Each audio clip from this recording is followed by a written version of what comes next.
the student was withdrawn from what he did. I mean, he thought he could defend himself when they called him. He tried lying, brought some other people to defend him that he never did such acts. He brought the answer booklet out of the examination hall. So he asked permission that he's going out to urinate. What students normally do. I am going to urinate. I'm going to the washroom. The guy went out to the washroom. He sent the answer booklet to that place. Copy did whatever he wants to do. He came back. But when he was coming, he realized that the invigilator was still around. So he decided that when the invigilator leaves the examination hall, then he would just bring the answer booklet back into the exam hall where there is no paper. Education, they say, is the key to success. Now, most students have this fear and panic when they hear the word examination. Why do you think this happens? Today, I'm here with some executives of the SRC here in Accra Technical University, and we're coming to delve into this. So, I have His Excellency Kwesi Samuel Samorin, the SRC Vice President and also Chairman for the Saying No to Examination Malpractice campaign. And then I have Honorable Julius Fifi Obo, the SRC General Secretary and also SRC Rep on University Disciplinary Committee. Join me as we discuss on examination malpractice. I am Nana Akusia Isedwa. Hello and welcome. Thank you very much. You're looking so nice. I'm just liking the outfit already. As well, that. Okay, so the school is having a campaign that is Say No to Examination Malpractice. Why now? Well, in every academic year, Yeah. our university SLC tries to organize the examination malpractice campaign. And normally the main target is the freshers. That's the level 100 student because, that's going to be their first examination on the university campus. Normally it happens close to the examination so that the things you are going to preach to them, they will not forget about them. That is why it's important that when you are strategically making certain things, you have to look at when you have to do it. And that is why we chose 2 weeks to the examination. We started the campaign on the 14th. Okay. That's when we started with the launching. And when you want to do examination malpractice, the campaign starts with a lunch where we bring most students, close to about 200, to the university's auditorium. And when the student comes there, we invite the university examinations officer, dean of student, and other dignitaries that are coming. They all have their topics they are coming to speak on. So basically, it means that during the luncheon, students are being educated there on some of the malpractice acts that they are not supposed to indulge in. From there, the SRC also continued the following day to the end of the week. We go to the various classrooms, we speak to them on some of the rules and regulations and the punishment that comes with them. Okay. You understand? So that is why we chose 2 weeks to the examination, because by that 2 weeks, we believe they should not forget it before they write the examination. Don't you think the 2 weeks is quite short because some may hear, some may not? Well, with regards to the examination malpractice campaign, it is a week campaign. Okay. So you, the SRC, need to position it at a week that you think it will still be echoing in the minds of the level 100 students. Okay. So that they will still remember. Normally, if you take it to, let's say, a week to examination, it is, that's the revision week. Do you get it? And revision week, normally students are not on campus. Some lecturers will not be coming and those things. So you will not be able to get the freshers to speak to them. But a week to the revision week is a very intense week. That students are always on campus and they are really ready to study.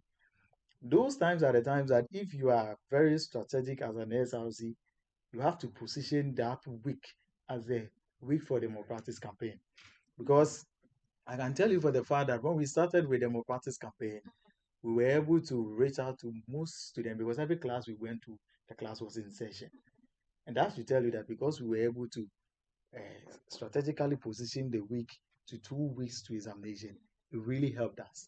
And it also helped them because they were the major key factor when it comes to examination malpractice campaign. We need to educate them. I believe when you get to him, he will educate you on some of the instances and things that happen during the malpractice committee when they meet them. Okay, so still on the time frame when it comes to on this particular campaign, I'm thinking examination has this kind of fear, and bringing up this campaign as in just few weeks to the exam, don't you think it will be a double fear to the student? No. You see, when we talk about the examination malpractice campaign, Mhm. it's not entirely to put fear into student. Okay. Let's say it is two things. One is caution, and the other to letting them know some of their rights and privileges that they have. Okay. Do you understand? We don't only go there to tell them that when you do this, this will happen to you. We also let them know some of their privileges they have at the examination hall. Their rights they also have at the examination hall. And some of the guidance we give to them is not only about giving them fear. You understand? Okay. And it shouldn't even put fear into a student when we tell you that if you come to the examination room with a foreign material, you are going to face a sanction. Okay. It should serve as a caution. Yeah. It shouldn't serve as a fear. So let us not bring fear into our side now. Okay, so what are some of the instances that you have seen? What were some of the punishments given to these students who engaged themselves in malpractice? All right. Thank you very much. I think the whole thing is that most students have less idea about some of the unethical behaviors governing the examination assessment. So some malpractice includes copying in examination hall. I mean, bringing in foreign materials, electronic devices, what they normally call as Apple. Bringing in, some students say that it is unaware. Sometimes they don't really prepare so enough to come for the examination. So you find it among, the handkerchief or the packet or whatever. But when you are caught in examination, whether before the time or after, just any scene around the examination, when you are caught, you will fill a malpractice form and you'll be called to the university disciplinary committee. And when you come to that committee, you'll be called to answer few questions. And that question, trust me, if you are a student, you were caught copying any form of the malpractice we've been preaching about or we've been doing campaign about, when you are caught, there are punishment that you face. Normally, what happens is that student feels like maybe when you talk in examination, it is normal. You can just talk to a friend and it will not go anywhere. Trust me, it is in the university status that when you copy, when you talk in examination, it is a malpractice. And so therefore there are punishments attached to it. Okay. Yes, I remember there are some instances. Let me give you this instance where a CCTV camera caught a student, and that student, let me bring the judgment out. The student was withdrawn from what he did. I mean, he thought he could defend himself when they called him. He tried lying, brought some other people to defend him that he never did such acts. He brought the answer booklet out of the examination hall. So he asked permission that he's going out to urinate. What students normally do. I am going to urinate. I'm going to the washroom. The guy went out to the washroom. He sent the answer booklet to that place. Copy did whatever he wants to do. He came back. But when he was coming, he realized that the invigilator was still around. So he decided that when the invigilator leaves the examination hall, then he would just bring the answer booklet back into the exam hall where there is no paper. So when the invigilators go down to the exam center, they will definitely count according to the attendance sheet. Yeah. So if it doesn't tally, they just go back. Maybe they left it over there. So that was the guy's plan. The invigilator came back and realized that the answer booklet had been folded into two. So as at that very time, it looked suspicious. So they followed up and there was a CCTV camera on the electrical block. Mostly student thinks that the CCTV cameras are not working. Trust me, they are working. Okay. So that guy was caught, and trust me, the guy is now out of the school. The guy has completed his HND program. He did the stop out for 2 years, and the last semester he was caught. That's so sad. So it's serious. So sad. Very serious. But when you were talking, you made mention of electronic devices. Now, when we are about writing examinations, these are not allowed in the exam hall. How are our items being protected? Our phones, our bags, the things that we bring to school. How are they safe, or where do we keep them to make sure that where I'm keeping my items are very safe? Okay, let me come from this angle. During examination time, there are a lot of strangers that comes around, thieves that comes around for students' items, their bags, their phones, because definitely you have to leave it outside the exam hall before you go. The SRC has a bag safe container, which is located around the school lodge. So any student at all can access of the SRC bag safe. And that place, they're going to give you an identity of your item. If it is phone, if it is watch, if it is your wallet, if it is your bag, we are going to make sure that we are going to keep it safe for you so that after your examination, you come for it. But if you don't want that option, then it is best for you to keep your bags home before you come. Concerning that, or before you move on, I've had students say that even if they take their bags there, it is not safe. What is SRC doing about that? Yes, we understand that students might have that perception, but trust me, since about we started running that, we've not encountered any incidents where student item has been lost or any form of theft case over there. We have NSS personnel over there and people, volunteers from the SRC who has been authorized by the SRC working there. So they are vigilant working over there for the entire examination time. So your bag or your item is going to be safe when you bring it to the SRC. Okay, I think I'll take it because.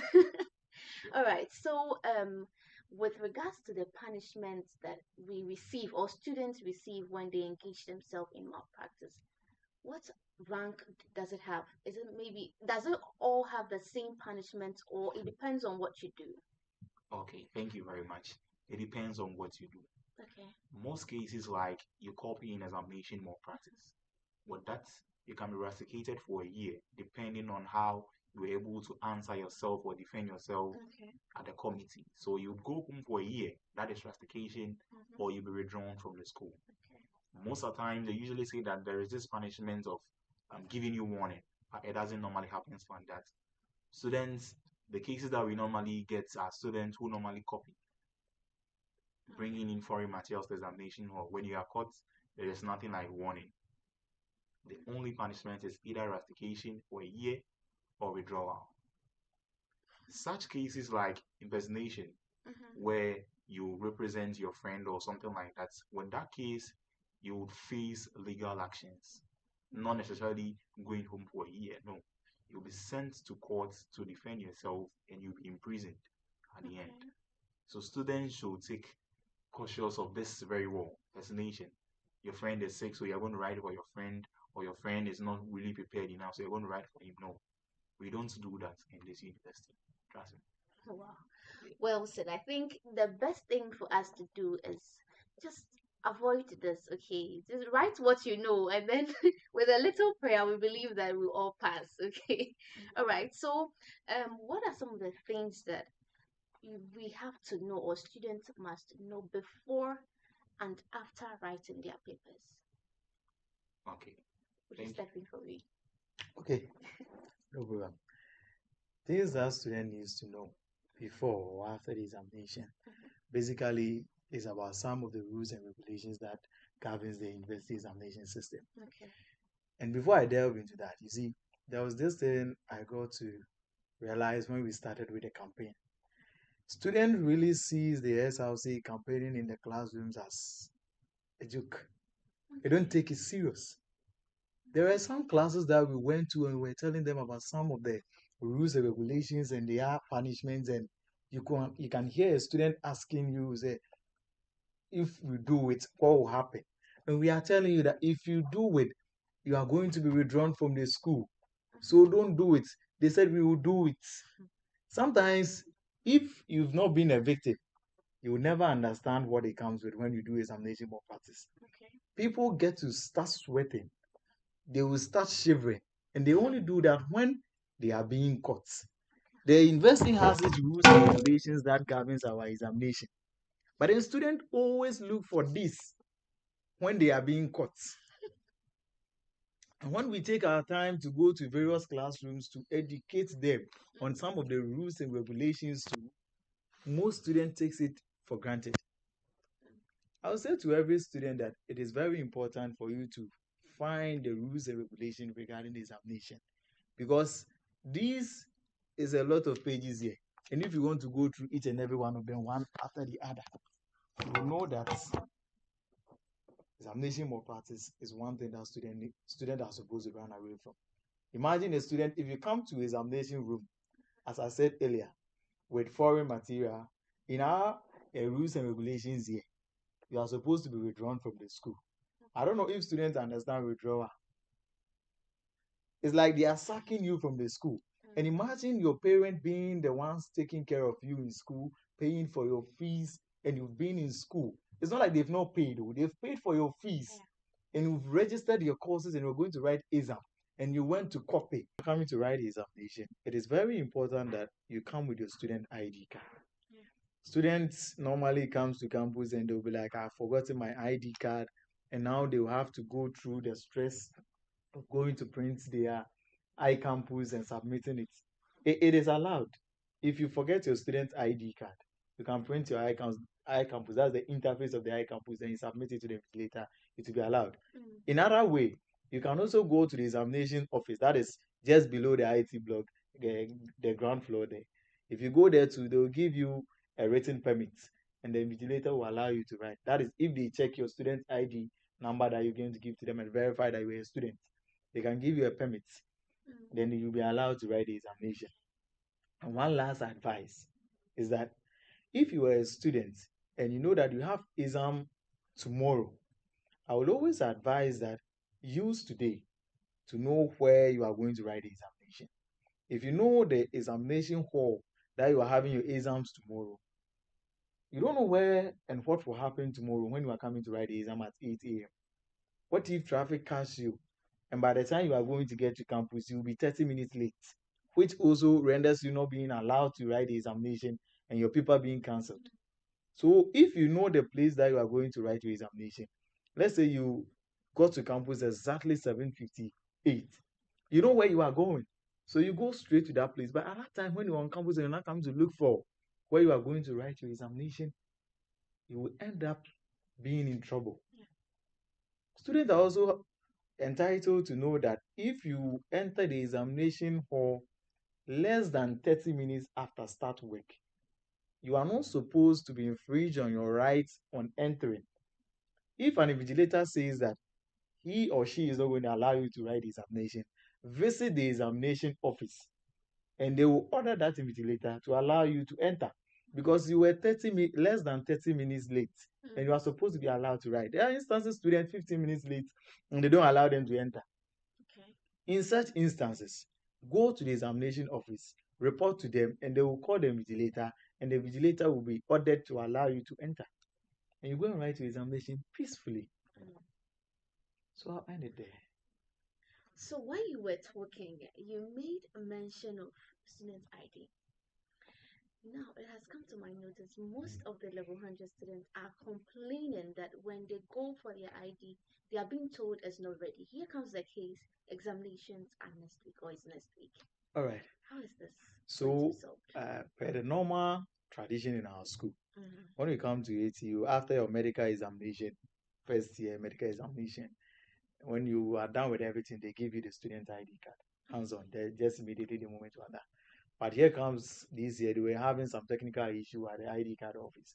And due to that, they couldn't give it out to the student that moment that they were done with the ID. And up till now, myself, I took my time as the SLC Vice President James in charge of academics to go to the office there to ask what is going on. And it got to me to realize that the information that students were receiving was that their ID cards has been given to their department, so they should go for it, which was contrary to the information they gave to the various HODs. From them, the printing of the cards are still in progress. And they are doing it faculty by faculty. So when they are done printing faculty of business, they go to faculty of science, engineering, and the others. Because to them, they cannot print all together. So when they do it, as at the time I went, that was last 2 weeks, they said they had submitted faculty of business student ID card to the faculty level. And it will be given to the department. And the department will give the students the information on their various class pages that your student ID cards are ready. So if you are a student and you have not received that information on your class page, it means that your department's card is not ready. And it is going to be ready before examination starts. Okay. is going to be ready before examination Yes, starts. We have few days. I know. And Few as days. at now, And then let me not cut you, but okay. as at now, Mhm. still some departments are receiving their ID cards. It's not like they What are about waiting for the those? last minute so that all faculties will Exactly. receive it at the same time. Mm. Do you understand me? Mhm. It's not like they are waiting that last minute and all faculties are going to receive it at the same time. Mhm. Some faculty have received it now. Okay. So it means that it is in progress. And with time, all the faculties are going to receive it. But here comes the case: we don't have time. I know, Examination is I know, just I know, I next know, week, I know very and well you we are don't have saying time. we should know our horse and all of that. Yes, but without our IDs, we can't, or they can't be allowed to So what enter am the I showing examination. you is that students will receive their ID card before the examination starts. When? When? Examination starts on Monday. Exactly. So students will receive their ID card before Monday. Wow. Yeah. Okay. Okay. So, looking at this, what is SRC doing that we don't experience same thing in this year? What is the SLC Doing, doing? yes, to solve this problem that we are facing this year. Which program? That is The the student ID yes. issue. All right, all right. So with regards to the student ID card issue, Mm-hmm. actually, normally if these things are happening, students are supposed to report to the SRC that, oh, this is the issue we are going through. As the time that I went, Since you know, that means it has come to your yes, notice already. that's what I'm explaining. Let me finish. The time I went to the ID card office, Mm-hmm. no one had told me. I took one day to just sit in the midst of students and listen to the discussions they were having. I went to sit in front of the school clinic with some students. They didn't know me. So they were talking about student ID card. And their course rep was like, it's still not in. If it gets in, we will know. And one student was saying that, oh, they posted that it's been submitted to our department. We should go for it. And another person was like, I went to, they said it has not come. So I was like, then there's an issue. So I asked them that, have you guys not received your student ID card? They said no. I said, is it only your department? They said their friends at the other department also said they've not received. So then I made a call to some 3 level hundreds that I know from different departments, and I called them that, have you received the card? They all said no. So I was like, oh, okay. Then this is an issue. Right from there, that's when I went to the ID card office to ask them what was going on. So you see, this issue, that student, when they have problem, normally they find it difficult to let the SRC know. The SRC is like Student Representative Council. We represent the student. So if there is any issue and they report to us, we work on it. The moment I heard, I worked on it. Okay. And I made sure I told them that they should get it before examination. And they assured me, as I'm assuring you, that the students are going to receive their ID cards before examination start. And they told me it was a technical issue they've been facing. And the issue was that the other administrative authorities were also not available as at that time because the school was also having Katusa games and it took most of our administrative staffs away. So most of them were not here.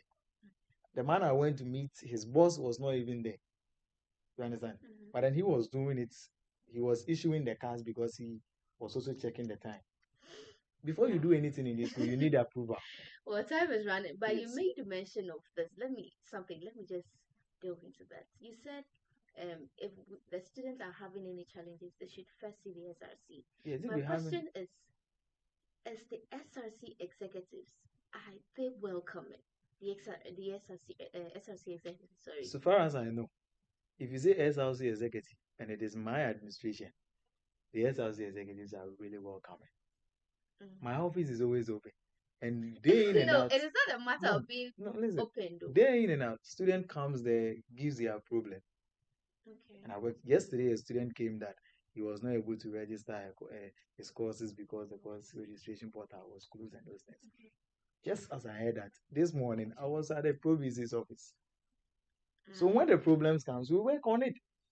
There are situations where you have to know that the SRC executives are 10 and the students are close to 30,000. So if you come at that time and the person tells you that he is busy, you must know your colleague is inside there giving his problem. So you have to at least exercise some form of patience because they are also students. This is where the issue comes. They are also students. They study. They go to class. So if the person is not available at that time, it doesn't mean the person is not welcoming. It's either he is in a meeting or he's receiving someone else or he has class. Sometimes we also eat. Sometimes he has to be eating. The person is not intentionally avoiding you. And I've not actually heard anybody complaining that he went to this executive and you didn't mind him or her. No. Okay. So let them come. Talk to We'll your take it colleagues. as is, okay? So we'll Yes. take it as It's is. okay. It's not Let like you us take it like hear it's your okay. final That is how words it to is. us. Exam is soon Sure. approaching. Let us hear your final words to students. Okay, thank you very much. I've been engaging, especially level 100, since they came. Okay. Normally, the advice is that they should really prepare enough. I know definitely that I represent the university, the students on the university committee. So I normally advise them that they should pay heed to whatever content of assessment they are learning in the classroom. Because what normally happens is that if you don't prepare enough for the course that you are offering, that is when you engage yourself in malpractice. Especially part-time students, they normally give reasons that they are working, they have one or two things to do, so they don't really have the time to learn the course to take the examination. So their only option is to just take in foreign materials or engage themselves in malpractice. Trust me, as my vice president rightly said, it is better to get an F trail right again than to get yourself withdrawn. So it means that students have to prepare themselves enough to avoid the consequences of examination malpractice. Okay. His Excellency, please, do you have anything else to say? Well, my last words is going to be like students are supposed to pay very much attention to their studies. There are reasons why we all came to this school. In as much as you have other extracurricular activity or other things that you'll be doing, always you have to focus on your academics. That's our major priority and the major reason why we are here. Because I'll repeat again, getting an F is better than being withdrawn from the school. Study and pass very well. Make mommy and daddy very proud of you. And that is what is going to make them give you more money if you ask. Okay. So all students, tomorrow, Monday, start your examination. As you are going, I will advise all of you that pay attention to your books before you enter. If you don't understand anything, ask a friend before you go. Don't go and ask a friend during the examination time. If you want to copy somebody, copy the person before you enter the examination hall. Because if you go and copy in the examination hall and you are being withdrawn from the school, maybe the SRC General Secretary might not be able to defend you enough and you'll be taken out of the school, making people that are looking up to you disappointed. There was this thing I always say that, you see, you'll be living your normal life, but you don't know the number of people that are looking up to you. Yeah. Any mistake you make in life, you disappoint a lot of people. So we should always know that regardless of how you are living your life, people are looking up to you. So we shouldn't make mistakes in being withdrawn from the school. Try your possible best. Focus on your academics. Write your exam. Pass the best that you can. And make your parent and your family and people that depends on you very proud. Thank you very much. Thank you so much. And of course, the campaign says, say no to examination malpractice. Yeah. Let's try our best to stay out of trouble. He says it's better to get an F than to be withdrawn. And that's very good of him. That's what he's saying. So please, that's not my word. These are the words covered from His Excellency Quinton Samuel. So let's take note of that. I'd like to say a very big thank you for passing through, for coming to educate us. Thank you so much. I really appreciate your efforts. And until then, we'll meet again. I am Nana Akusia Isidora. Thank you. The work is done. Thank you very much.